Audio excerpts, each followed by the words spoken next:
Di Jakarta, tanah rantau bukan sekadar tempat mencari makan.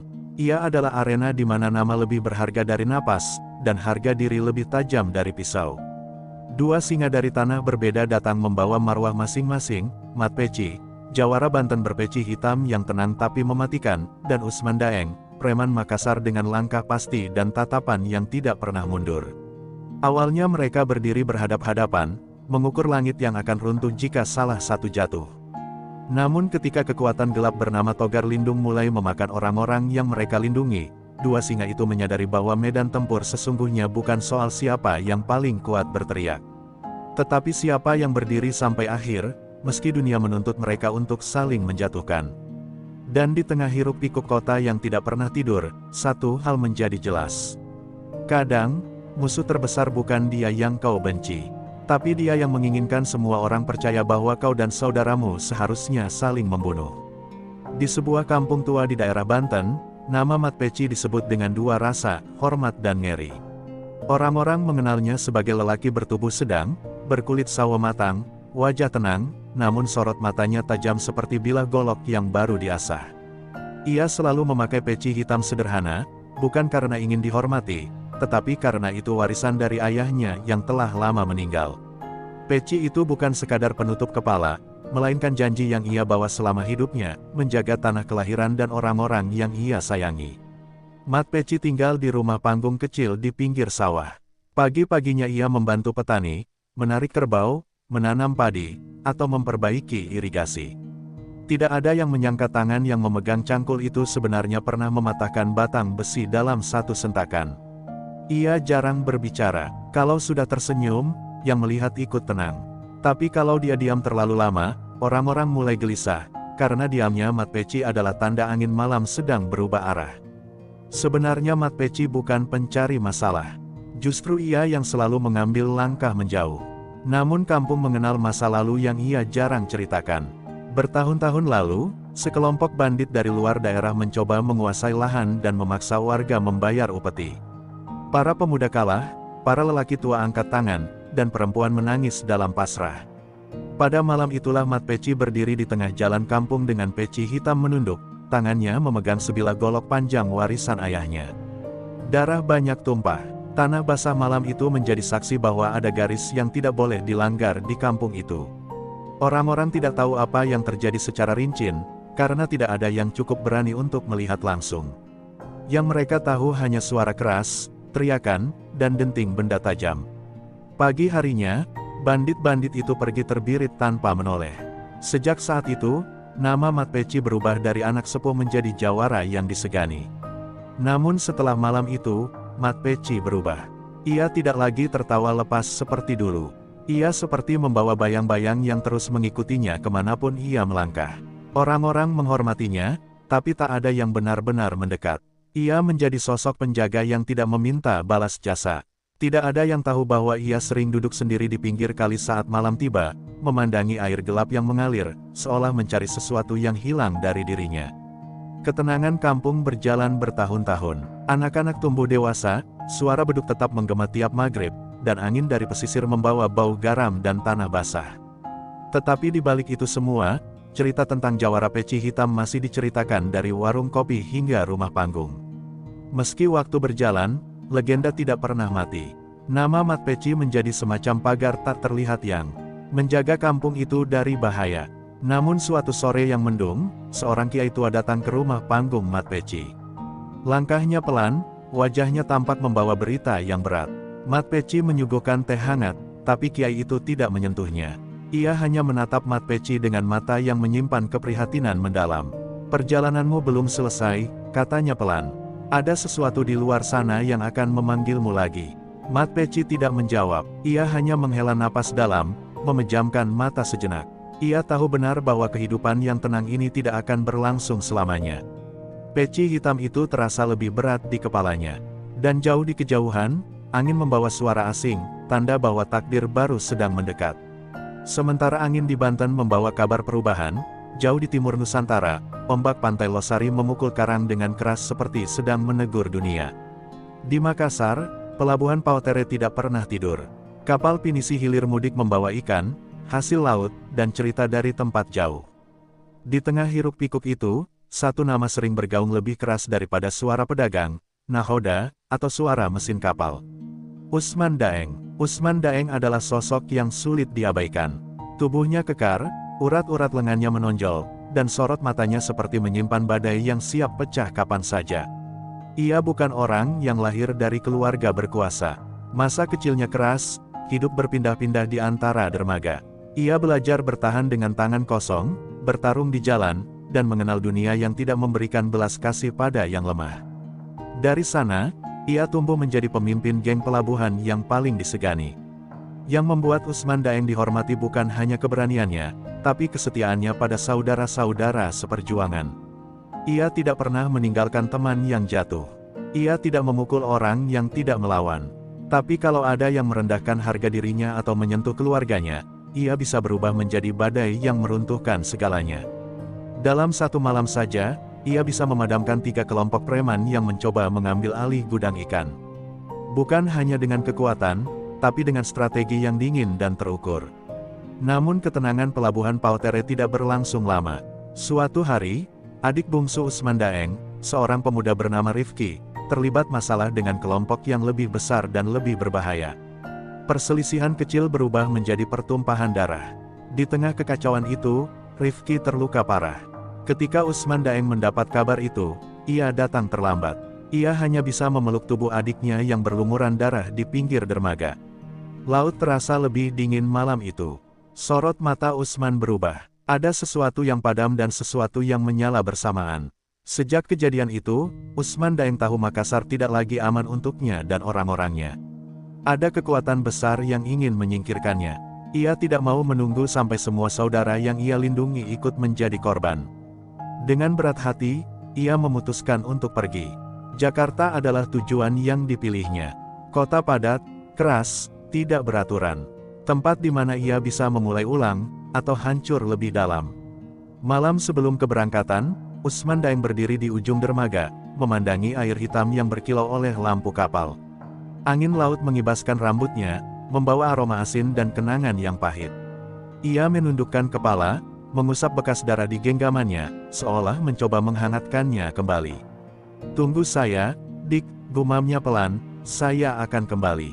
Dengan nama baik kita." Pagi berikutnya, kapal kayu besar berangkat menuju utara.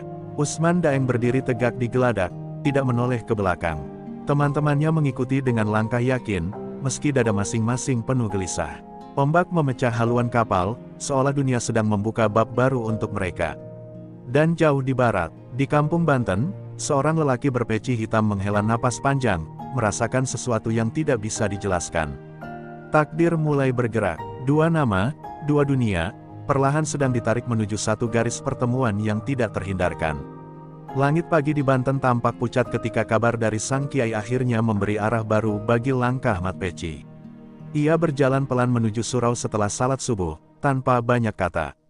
Para warga yang melihat hanya bertukar pandang tanpa berani bertanya.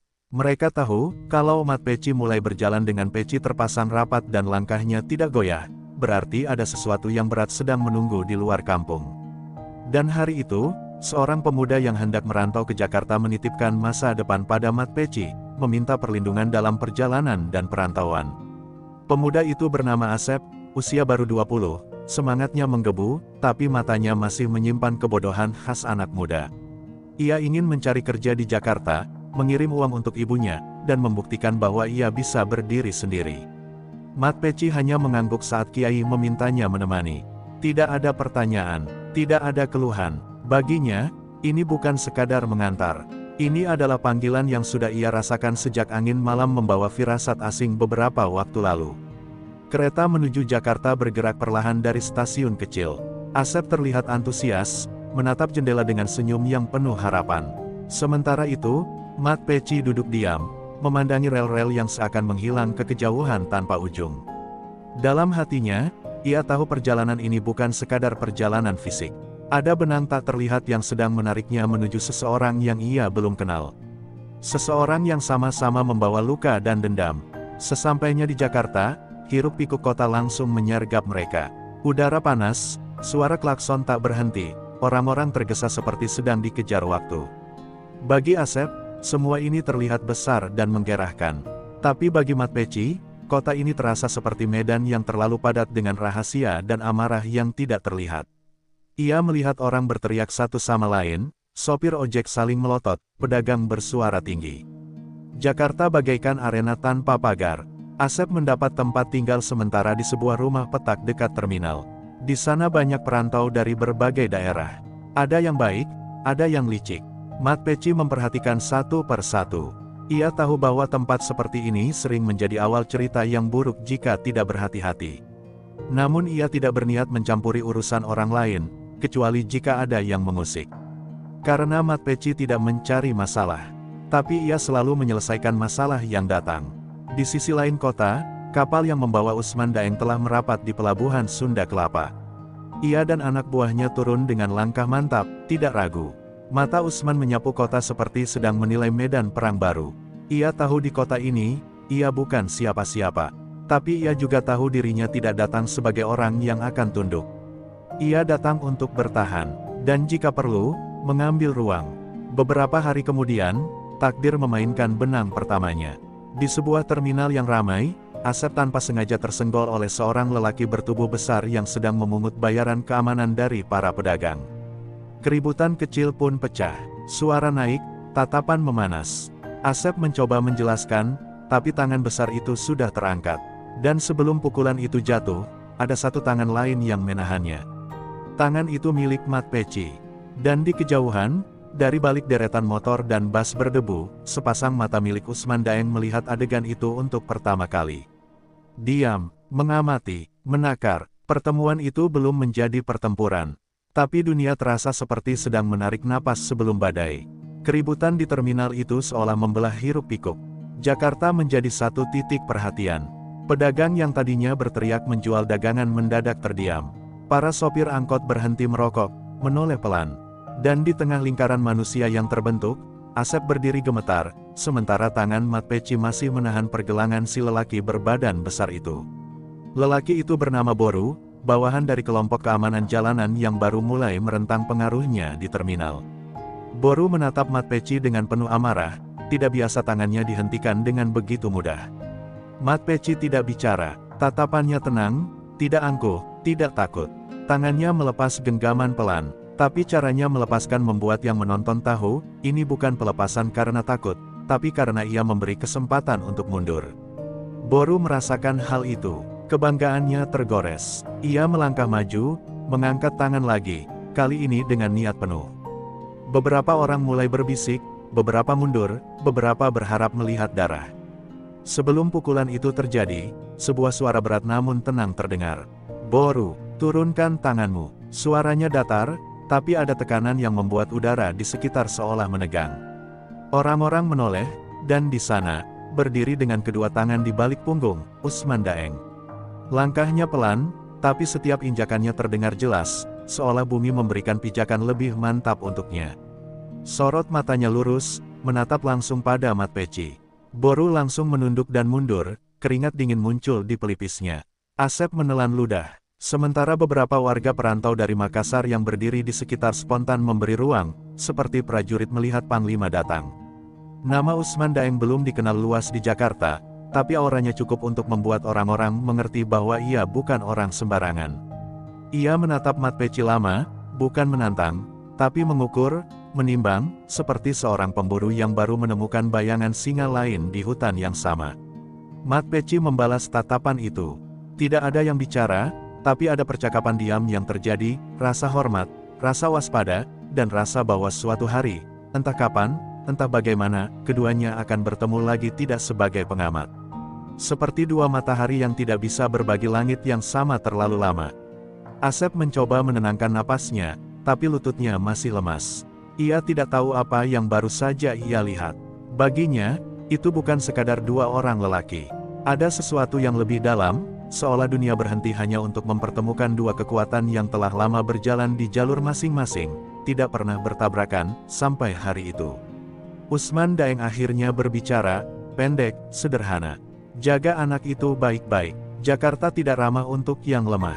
Kata-katanya seperti peringatan, tapi juga pengakuan bahwa ia menghormati keberanian dan ketenangan yang dimiliki Mat Peci. Setelah itu ia berbalik, berjalan bersama anak buahnya. Kerumunan memberi jalan tanpa diminta. Mat Peci hanya mengangguk pelan. Tidak ada senyum, tidak ada kata balasan, tapi peci hitam di kepalanya tertunduk sedikit lebih rapat, seolah mengakui bahwa hari itu, angin yang ia rasakan beberapa waktu lalu telah menjelma menjadi sosok nyata. Dan ia tahu, langkah hidupnya baru saja memasuki babak yang tidak lagi bisa ia hindari. Hari-hari berikutnya di Jakarta berjalan seperti biasa di permukaan, namun di bawahnya ada pergerakan yang tidak terlihat mata orang awam. Kelompok Usman Daeng mulai menancapkan pengaruhnya di pasar, terminal, dan jalur distribusi barang. Mereka tidak bergerak frontal, mereka bergerak dengan tatapan, dengan kehadiran, dengan cara orang tahu siapa yang harus dihormati tanpa perlu kata-kata. Nama Usman Daeng mulai disebut pelan oleh para sopir truk, para buruh panggul, para pedagang ikan. Yang itu orangnya Daeng, hati-hati, begitu desas-desus yang beredar. Asep, semakin sering pulang dengan wajah capek dan kusut. Ia bekerja sebagai kuli bongkar muat, upahnya kecil, tuntutan fisik besar, dan kerasnya kota mulai mengikis semangatnya. Tapi di balik semua itu, ia menyembunyikan sesuatu dari Mat Peci. Sesuatu yang ia anggap kecil di awal, tapi menjadi besar tanpa ia sadari. Ia mulai meminjam uang dari orang-orang terminal untuk menutup kekurangan. Ia berjanji akan membayar setelah gajian. Tapi Jakarta tidak percaya pada janji. Jakarta menagih dengan cara lain. Suatu malam, Asep dipaksa ikut berjudi di sebuah warung remang untuk melunasi hutangnya. Ia kalah, dan hutang itu semakin menumpuk. Wajahnya tegang, napasnya pendek, tubuhnya gemetar ketika ia pulang. Mat Peci melihat perubahan itu. Ia tidak bertanya, tapi Asep tahu sorot mata itu menyimpan pertanyaan yang tidak bisa dia jawab dengan dusta. Namun Asep memilih diam, merasa malu, merasa ingin membuktikan dirinya sendiri tanpa bantuan. Sementara itu, Usman Daeng semakin mendalami kota. Ia duduk di warung kopi dekat pelabuhan, memperhatikan alur orang datang dan pergi. Ia tahu bahwa menguasai kota bukan hanya soal kekuatan fisik. Ini tentang aliran uang, aliran logistik, aliran rasa takut. Ia tidak ingin menjadi raja besar, ia hanya ingin memberi tempat bagi orang-orangnya. Tapi Jakarta bukan tempat yang memberi ruang. Jakarta menuntut, Jakarta memakan jiwa yang lemah dan menguji jiwa yang kuat. Beberapa pedagang mulai mengeluh kepada Mat Peci. Mereka bercerita tentang seseorang yang memaksa bayar keamanan. Tentang pasar yang tiba-tiba punya aturan baru yang tidak pernah dibicarakan. Tentang ancaman yang tidak pernah diucapkan, tapi terasa dalam gerak dan tatapan. Mat Peci tidak langsung bergerak. Ia tidak mau sembarangan mencampuri urusan orang lain. Tapi setiap cerita yang ia dengar mengarah pada satu nama. Dan itu nama yang pernah berdiri menatapnya di terminal. Sementara itu, malam semakin sering membawa petaka. Suara teriakan tiba-tiba muncul di gang kecil. Asep dikepung oleh beberapa penagih hutang. Mereka tidak peduli alasan, mereka hanya peduli nyali dan uang. Asep mencoba melawan, tapi tubuhnya bukan tubuh petarung. Ia tumbang setelah satu pukulan keras menghantam rahangnya. Mereka menendang tubuhnya, mengejek, mengancam akan menjual organ jika tidak membayar. Sebelum tendangan terakhir mendarat, seseorang muncul di ujung gang. Peci hitam, tatapan dingin, langkah pelan, tidak tergesa, tidak ragu. Cukup, suaranya tidak keras, tapi cukup untuk menghentikan semua gerakan. Para penagih itu menoleh, dan wajah mereka berubah. Mereka mengenali nama itu, atau setidaknya, mengenali legenda yang datang dari mulut ke mulut di antara para perantau. Dan malam itu, untuk pertama kalinya sejak tiba di Jakarta, Mat Peci berdiri bukan hanya sebagai penjaga, tapi sebagai peringatan, bahwa kampung boleh jauh, tapi Jawara tidak pernah kehilangan tanah pijaknya. Malam itu, gang sempit yang biasa dipenuhi suara TV dari rumah petak mendadak sunyi. Para penagih yang sebelumnya dengan pongah menendang Asep kini berdiri kaku, seolah udara di sekitar mereka mengental. Mat Peci berjalan mendekat, langkahnya pelan, tapi setiap gesekan sandal dengan aspal terdengar seperti denting baja. Sorot matanya bukan marah, justru terlalu tenang, dan ketenangan seperti itulah yang paling menakutkan. Ia mengangkat tubuh Asep perlahan, menepuk debu dari punggung bajunya, lalu berdiri di depan para penagih itu tanpa kata. Pemimpin penagih itu, lelaki bernama Thoyib Gingsir, menelan ludah. Ia bukan pengecut, tapi ia tahu nama yang sedang berdiri di hadapannya bukan nama sembarangan. Kami cuma jalankan tugas, "Bang, ini urusan hutang. Bukan urusan abang," katanya pelan. Namun sebelum ia selesai bicara, Mat Peci menatap langsung ke matanya. Tatapan itu bukan ancaman, tapi seperti sedang menanyakan, "Kau yakin itu jawabanmu?" Toyib Gingsir gemetar. Ia mundur beberapa langkah. "Baik, malam ini cukup." Lalu mereka pergi, tergesa, seperti baru saja melihat sesuatu yang jauh lebih besar dari mereka. Keesokan paginya, kabar itu menyebar. Dari terminal ke pelabuhan, dari warung kopi ke depot logistik. Nama Mat Peci mulai mengisi udara Jakarta. Bukan sebagai jawara baru, bukan sebagai preman, tapi sebagai satu kekuatan aneh yang tidak tunduk pada sistem jalanan kota. Dan kabar itu akhirnya sampai ke telinga Usman Daeng. Ia sedang duduk di sebuah gudang, mengawasi pemeriksaan barang ketika seorang anak buahnya datang dan membisikkan laporan. Usman terdiam beberapa saat, menutup kedua mata, seolah sesuatu yang ia tunggu telah tiba. "Dia tidak memulai," kata Usman pelan. Tapi dia tidak pernah mundur. Kalimat itu adalah pengakuan sekaligus tantangan. Bukan marah, bukan dendam. Lebih seperti rasa ingin tahu yang berdarah. Ia kemudian memerintahkan dua anak buahnya mencari keberadaan Mat Peci. Bukan untuk menyerang, bukan untuk merampas wilayah, tetapi untuk menyampaikan satu hal yang hanya dimengerti oleh orang yang hidup dalam dunia kehormatan, tantangan bertemu.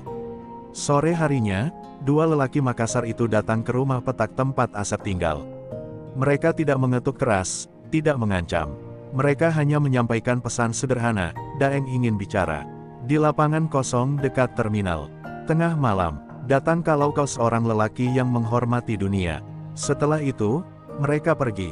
Tidak ada paksaan, karena mereka tahu yang mereka undang bukan orang yang perlu dipaksa. Asep mendengar pesan itu dengan wajah cemas. "Bang, jangan datang, ini pasti jebakan.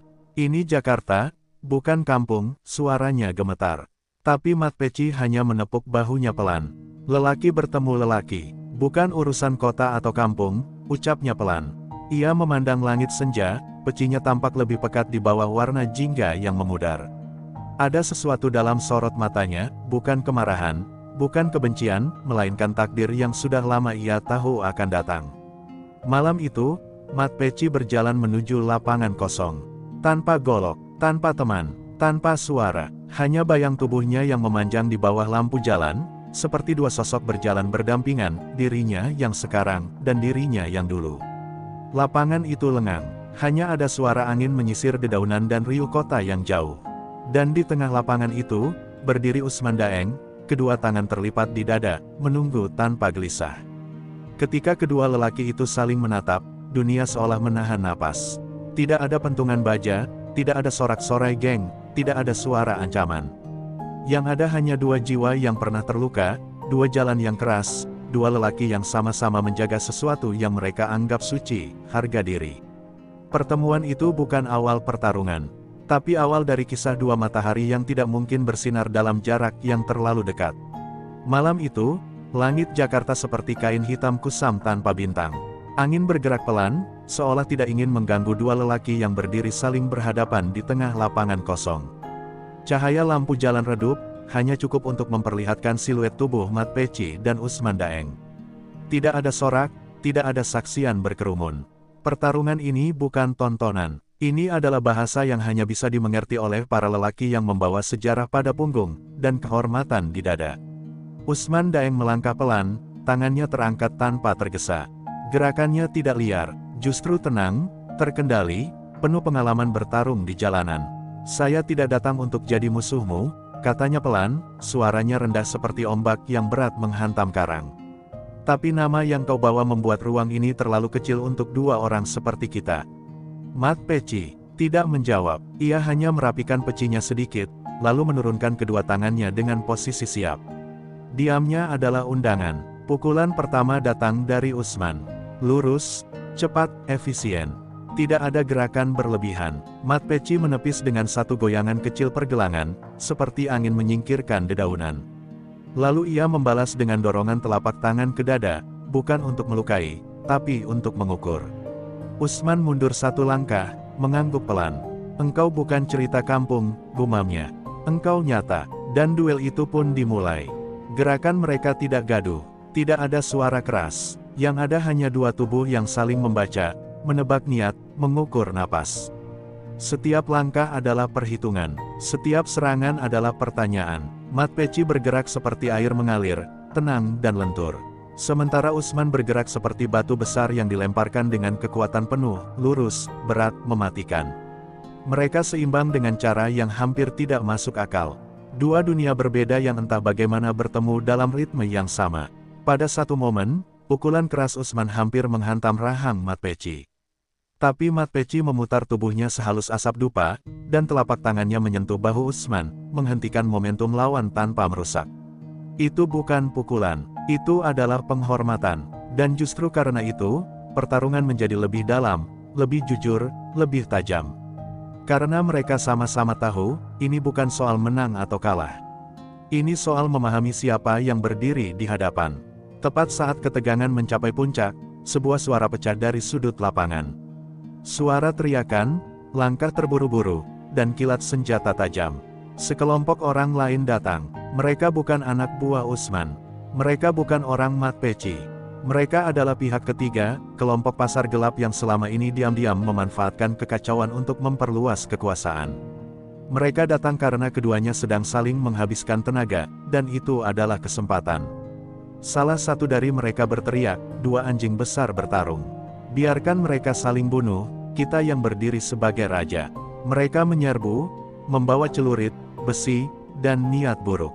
Dan dalam sepersekian detik, pertarungan antar kedua lelaki itu berubah arah. Mat Peci dan Usman Daeng saling menoleh, hanya sedetik, dan dalam tatapan singkat itu, ada pengertian yang lebih dalam daripada kata-kata, kita belum selesai. Tapi malam ini, kita bukan musuh. Usman Daeng menghela napas pelan. Kau berdiri di sisi siapa malam ini? Tanyanya pendek. Mat Peci menundukkan peci sedikit, lalu menjawab pelan, tegas, tanpa ragu, aku berdiri di sisi yang tidak menginginkan bumi diinjak oleh mereka yang tidak tahu adab. Dan malam itu, dua musuh yang belum selesai bertarung, berdiri bahu-membahu menghadapi gelombang gelap yang datang dari luar. Gelombang orang-orang bersenjata itu menyerbu lapangan seperti kawanan serigala lapar. Mereka berteriak, menebas udara, berharap dua singa yang sedang mengukur kekuatan telah kelelahan. Tapi mereka salah, sangat salah. Ketika ancaman datang dari luar, Mat Peci dan Usman Daeng tidak membutuhkan kata-kata untuk bergerak. Mereka saling bergerak seperti dua bilah pedang yang ditempa di api yang sama, meski ditempa di tempat berbeda. Mat Peci menangkis sabetan celurit pertama dengan gerakan yang hampir tidak terlihat. Tangannya hanya sedikit bergeser, tapi arah serangan itu menghilang begitu saja, seperti air menelan batu. Ia menekuk pergelangan lawannya, membuat tulang itu berbunyi patah, lalu mendorong tubuh si penyerang mundur tanpa mengeluarkan suara keras. Sementara itu, Usman Daeng menghempaskan dua lawan sekaligus dengan bahu dan pukulan pendek yang menghantam ulu hati, membuat keduanya jatuh seperti karung beras basah. Mereka bertarung tidak dengan marah, tetapi dengan tenang. Justru itulah yang membuat pemandangan itu begitu menakutkan. Orang-orang yang datang untuk membunuh kini sadar bahwa mereka bukan hanya salah waktu, tapi salah memilih musuh. Para penyerang mulai goyah. Teriakan awal mereka yang berisi keberanian berubah menjadi teriakan putus asa. Satu persatu, mereka tumbang. Lapangan yang tadi sunyi kini penuh nafas berat, debu yang terbang, dan langkah kaki yang penuh tenaga. Ketika gelombang terakhir tumbang, seorang lelaki berpakaian rapi di pinggir lapangan akhirnya keluar dari balik bayangan. Wajahnya dingin, licin, dengan senyum tipis seperti ular yang baru selesai mengganti kulit. Namanya Togar Lindung, otak dari sindikat yang selama ini bermain di pasar gelap, memanfaatkan kekacauan antar kelompok perantau.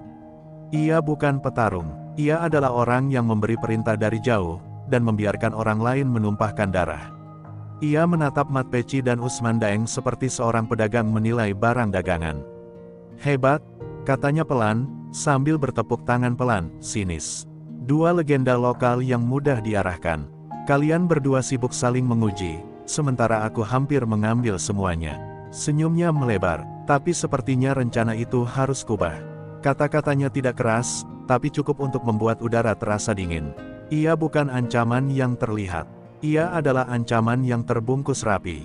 Usman Daeng melangkah maju, matanya berubah keras. Jangan kira kau bisa memancing dua anjing untuk saling menggigit lalu menonton dari jauh, ucapnya, suara rendah, bergetar seperti guntur yang belum jatuh. Tapi sebelum ia bisa maju lebih jauh, Mat Peci mengangkat tangan pelan. Tidak menghentikan, hanya menahan, karena ia tahu, musuh seperti Togar bukan ditumbangkan dengan pukulan, tapi dengan strategi, dengan kesabaran, dengan waktu. Togar tersenyum tipis, seolah membaca pikiran Mat Peci. Jakarta bukan kampung, dan bukan pelabuhan. Di sini, yang menang adalah yang bisa mengendalikan orang, bukan yang kuat berdiri sendiri.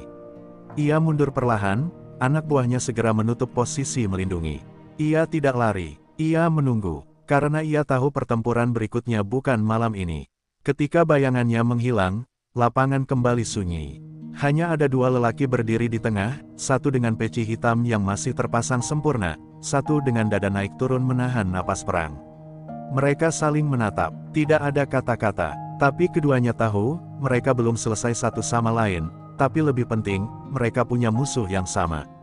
Malam itu, untuk pertama kalinya, dua matahari tidak berbenturan. Mereka mulai bersinar ke arah yang sama. Setelah kepergian Togar Lindung, udara lapangan itu seperti penuh dengan sesuatu yang tidak terlihat. Bukan hanya rasa waspada, tapi juga sebuah kesadaran baru, bahwa pertempuran yang sesungguhnya belum dimulai. Mat Peci dan Usman Daeng berdiri berdampingan, hanya terpisah beberapa langkah, tapi jarak batin antara mereka terasa lebih dekat daripada sebelumnya. Keduanya paham, tanpa harus mengucap sepatah kata pun, bahwa mereka telah menjadi bagian dari badai yang lebih besar. Dan badai itu tidak mengenal belas kasihan. Di sebuah warung kecil, jauh dari keramaian, mereka duduk berhadapan. Hanya kopi hitam dan gelas air sebagai saksi. Tidak ada yang berbicara duluan. Mata mereka berbicara, mengingat apa yang barusan terjadi, dan apa yang sedang menunggu di depan. Baru setelah beberapa menit, Mat Peci menghembuskan napas panjang. "Aku tidak mencari nama," katanya perlahan. "Aku hanya jaga marwah." Itu adalah kalimat sederhana, tetapi mengandung dunia di dalamnya. Sebuah alasan yang tidak butuh pengakuan. Usman Daeng tersenyum tipis. Senyum yang bukan ejekan, bukan pula kemenangan, tapi penghargaan. "Dan aku," balasnya, "tidak mencari lawan. Aku hanya tidak pernah mau dibawa kendali orang pengecut."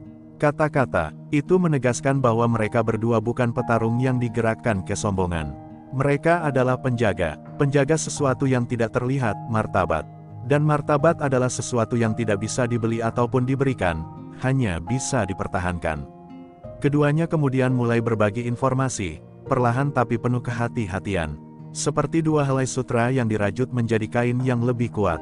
Mat Peci menceritakan cerita pasar, cerita pedagang kecil, cerita mereka yang terhimpit karena aturan baru yang tiba-tiba. Sedangkan Usman Daeng menceritakan bagaimana Togar Lindung sudah lama bergerak di pelabuhan, menyuap petugas, mengatur jalur barang, dan menumbangkan siapa saja yang tidak mau tunduk. Semakin mereka berbicara, semakin jelas bahwa semua konflik yang terjadi hanyalah pancingan. Namun, persatuan tidak berarti kedamaian instan. Di luar warung, kabar tentang aliansi dua nama besar itu menyebar lebih cepat dari angin. Para anak buah mulai bertanya-tanya, apakah ini artinya mereka harus berhenti bermusuhan? Apakah ini berarti garis batas yang selama ini dipegang, kini harus dihapus? Orang-orang yang hidup dari loyalitas, takut kehilangan arah. Dan ketika arah hilang, yang muncul adalah kegelisahan. Kota mulai berdesis seperti bara arang yang siap disiram minyak. Di lain tempat, Togar Lindung duduk di sebuah ruangan ber-AC dingin, memandang peta distribusi barang dan lajur kekuasaan di meja depannya. Ia bukan tipe yang marah atau panik. Ia tipe yang menyesuaikan. Kalau dua singa bersatu, gumamnya pelan, maka hutan perlu dibuat lebih sempit. Ia tidak akan menghadapi mereka dengan kekuatan fisik. Tidak, ia akan memukul dari tempat yang paling menyakitkan, orang-orang yang mereka lindungi. Orang-orang yang membuat mereka kuat. Sementara itu, Asep di rumah merasakan firasat buruk yang tidak bisa ia jelaskan. Ia melihat Mat Peci pulang dengan langkah yang berat, bukan karena kekalahan, tapi karena beban keputusan besar yang belum selesai. Lilin kecil di meja dapur bergoyang oleh angin malam yang masuk dari celah jendela. Dan malam itu terasa lebih gelap dari biasanya. Seolah langit tahu, badai yang datang tidak hanya akan menguji otot dan keberanian, tapi hati. Dan di tengah kesunyian kota yang berlapis lampu neon dan suara jauh truk kontainer, dua nama besar kini berjalan di satu jalur. Bukan karena mereka bersahabat, tapi karena mereka sama-sama menyadari bahwa ada sesuatu yang jauh lebih berbahaya dari pertarungan antara Banten dan Makassar. Ada Togar Lindung, dan dia sedang menunggu saat yang tepat untuk memulai perang yang sesungguhnya. Beberapa hari setelah pertemuan itu, kota seperti menahan napas. Tak ada bentrokan besar, tak ada ancaman terang-terangan. Namun setiap orang yang peka bisa merasakan sesuatu sedang bergerak di balik lorong-lorong pasar dan jalur pelabuhan. Togar Lindung bermain dalam diam. Ia tahu bahwa menghancurkan benteng bukan selalu dengan meriam. Kadang, cukup mencabut satu batu bata penyangga, maka semua akan runtuh sendiri. Dan batu bata itu adalah orang-orang yang paling dekat dengan para penjaga kehormatan. Asep mulai merasa diawasi. Seorang pria berkemeja rapi sering terlihat di seberang gang, seolah hanya merokok sambil menikmati malam. Tapi tatapannya lurus, tidak pernah berubah arah. Di pasar, ibu-ibu penjual sayur bercerita tentang orang asing yang bertanya terlalu banyak. Nama Mat Peci disebut-sebut, tidak dengan rasa hormat, tapi dengan nada menilai, mengukur kelemahannya. Bisikan-bisikan itu seperti jarum, kecil tapi terus menusuk, membuat pikiran bergetar. Sementara di pelabuhan, beberapa orang yang selama ini setia pada Usman Daeng tiba-tiba hilang. Bukan kabur, bukan pindah kota, hilang, begitu saja, tanpa jejak, tanpa kabar, hanya meninggalkan angin malam sebagai saksi terakhir. Satu demi satu, fondasi yang menopang keberadaan nama besar itu mulai retak. Bukan karena kekalahan fisik, tetapi karena ketidakpastian yang membuat orang ragu untuk tetap berdiri di sisi yang sama. Pada suatu malam, seorang anak kecil mengetuk pintu kontrakan Mat Peci. Wajahnya pucat, dadanya naik turun karena berlari ketakutan. Asep, dibawa orang, katanya terbata, hampir menangis. Dunia seakan berhenti berputar, suara malam menghilang, dan hanya detak jantung yang terdengar, menghentak kuat di dalam dada. Asep, adiknya, saudara seperjalanan, satu-satunya darah yang tersisa. Orang yang selama ini ia lindungi dalam diam, kini menjadi umpan. Mat Peci tidak berteriak, ia tidak mengamuk, ia hanya berdiri, memasang pecinya, merapikan ujungnya hingga presisi sempurna. Gerakannya pelan, tapi setiap gerakan mengandung badai di dalamnya. Tatapannya berubah menjadi sesuatu yang tidak siap dihadapi siapapun. Itu bukan amarah yang membara. Itu adalah ketenangan yang lahir dari keputusan mutlak, bahwa siapa yang menyentuh keluarganya tidak akan kembali hidup dengan cara yang sama. Dalam waktu yang hampir bersamaan, seorang anak buah datang kepada Usman Daeng, membawa kabar bahwa salah satu murid terdekatnya ditemukan terikat di pelabuhan, dengan pesan di dadanya, lihat siapa yang memimpinmu. Tulisan itu bukan ancaman biasa. Itu adalah undangan perang, undangan untuk membuat darah kembali menjadi bahasa utama pembuktian. Tanpa perlu bertemu atau menghubungi satu sama lain, Mat Peci dan Usman Daeng tahu, ini bukan lagi soal marwah daerah. Bukan soal siapa yang paling kuat di tanah rantau.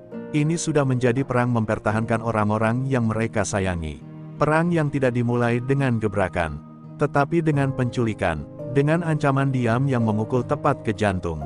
Dan malam itu, mata dua singa itu menatap arah yang sama. Gelap, dalam, tanpa ragu. Karena Togar Lindung telah memulai langkah pertamanya. Dan mereka bersiap membalas dengan seluruh napas yang masih tersisa. Malam itu Jakarta seperti berubah menjadi labirin gelap yang hanya bisa dibaca oleh orang-orang yang telah hidup lama di dalamnya. Mat Peci berjalan sendirian melewati gang sempit yang berliku. Tidak ada suara sepatu menghentak, hanya langkah pelan yang pasti. Setiap orang yang melihatnya menyingkir, bukan karena takut pada tubuhnya, tetapi pada ketenangan yang dibawanya. Ketenangan itu bukan yang lembut. Itu ketenangan sebelum badai, ketenangan sebelum sesuatu diratakan tanpa sisa. Di waktu yang sama, Usman Daeng berada di pelabuhan, di bawah cahaya lampu kuning yang redup. Ia duduk di atas drum minyak, tangannya memegang rokok yang sudah hampir habis. Di sekelilingnya berdiri anak buah yang masih setia. Jumlah mereka tidak banyak, tapi mata mereka tajam. Mereka bukan orang yang tinggal karena takut. Mereka tinggal karena tahu siapa yang layak diikuti. Dan Daeng tahu, perang yang sedang ia hadapi bukan dengan orang yang berdiri di depannya, tapi dengan bayangan yang mengikat leher dari kejauhan. Tidak perlu pesan, tidak perlu janji. Dalam diam, langkah mereka mulai selaras.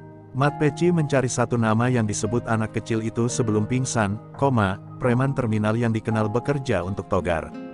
Ia tahu, memulai dari kaki tangan adalah bagian dari permainan. Tapi bukan untuk mencari informasi, melainkan untuk memberikan pesan pertama, kalian telah menyentuh sesuatu yang tidak boleh disentuh.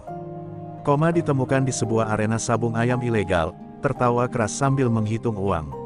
Ia tidak sempat menyadari kehadiran mat peci sampai peci hitam itu menutupi cahaya lampu di atasnya.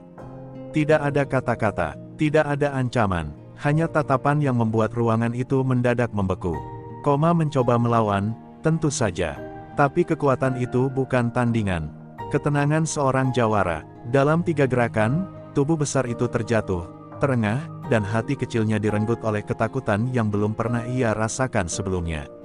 Sementara itu, Usman Daeng mendatangi seorang calo pelabuhan bernama Lentur, orang yang selama ini menjadi penghubung antara Togar dan para pelaut. Lentur melihat Daeng datang, dan senyumnya gugur seperti daun kering. Daeng tidak menyentuhnya, tidak perlu, ia hanya duduk di kursi di depannya, menatap lurus. Saya tidak mau dengar alasan, katanya pelan, nada suaranya seperti angin dingin dari gunung. Saya mau dengar arah. Lentur akhirnya berbicara, setiap kata keluar dengan napas yang gemetar. Dari 2 arah berbeda, 2 informasi yang berbeda mengarah pada satu tempat, gudang nomor 17, sebuah bangunan tua di tepian pelabuhan, yang sudah lama dibilang kosong tapi tetap dijaga tanpa alasan. Tempat itu sunyi, terlalu sunyi untuk sebuah bangunan yang katanya tak terpakai. Dan dalam keheningan itulah sesuatu yang hilang kemungkinan disembunyikan, Asep. Dan murid Daeng. Dan mungkin lebih banyak lagi. Malam itu, tanpa pengumuman dan tanpa sorak-sorai, 2 legenda itu berjalan menuju gudang yang sama. Tidak dengan konvoi, tidak dengan barisan anak buah. Hanya mereka berdua, dengan langkah yang membawa makna, kalau perang harus dimulai, maka ia akan dimulai di tempat yang tidak banyak saksi, tapi menyisakan gemas sampai jauh di dalam dada siapapun yang mendengarnya. Dan gudang nomor 17 menunggu. Gelap, dingin, seperti rahang singa yang siap menutup begitu mangsa melangkah masuk.